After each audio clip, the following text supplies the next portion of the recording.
अध्याय 3 चंद्रमा पर खरगोश। गंगा के तट पर एक जंगल में एक चतुर खरगोश अपने 3 वफादार दोस्तों, एक बंदर, एक सियार और एक ऊदबिलाव के साथ रहता था।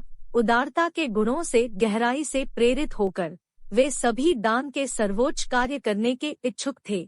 बहुत विचार विमर्श के बाद उन्होंने उपोषद के शुभ दिन पर अपना दान देने का फैसला किया, जब उदारता के गुणों को बढ़ाया गया माना जाता था।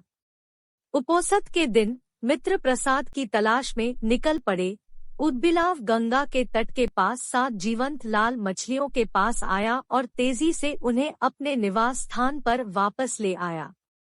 सियार कहीं से दही की हांडी और मांस का एक टुकड़ा चुराने में कामयाब हो गया, जबकि फुर्तीला बंदर पास के बगीचे से पके आमों का गुच्छा लेकर लौट आया। सभी ने अपनी अपनी वस्तुएं दान करने का निश्चय किया।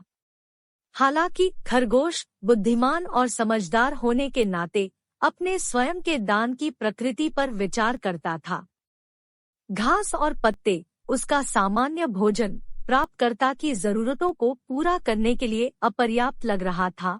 एक महत्वपूर्ण पेशकश करने के लिए दृढ़ संकल्पित खरगोश ने एक गहरा निर्णय लिया, खुद को निस्वार्थता के अंतिम कार्य के रूप में पेश करने के लिए। इस असाधारण त्याग ने ब्रह्मांड के माध्यम से लहरें भेजी, यहाँ तक कि शक के दायरे तक पहुँच गया, जिसे वैदिक परंपरा में शक्रा या इंद्र के रूप में भी जाना जाता है।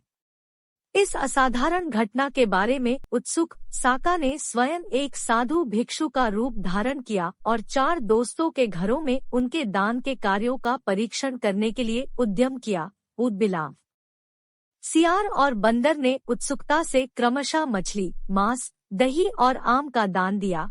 हालांकि शक ने सांसारिक संपत्ति के प्रति अपने लगाव को भांपते हुए उनके प्रसाद को अस्वीकार कर दिया।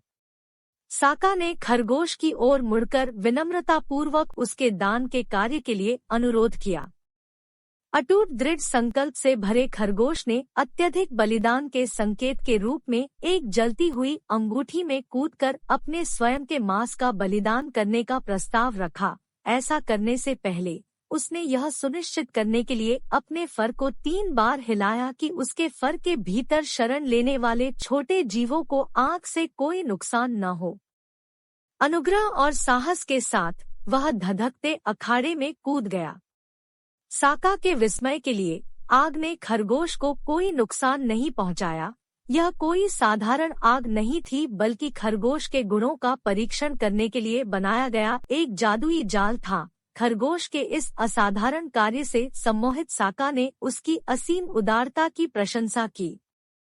उसकी निस्वार्थता से प्रभावित होकर शक ने स्वयं चंद्रमा पर एक पर्वत का निर्माण किया और उस पर खरगोश की छवि अंकित की, यह सुनिश्चित करते हुए कि दुनिया खरगोश की बहादुरी और सदाचार को हमेशा याद रखेगी। और इसलिए चंद्रमा पर खरगोश का निशान साहस और निस्वार्थता का प्रतीक बन गया, जो खरगोश के दान के असाधारण कार्य के कालातीत अनुस्मारक के रूप में कार्य करता है।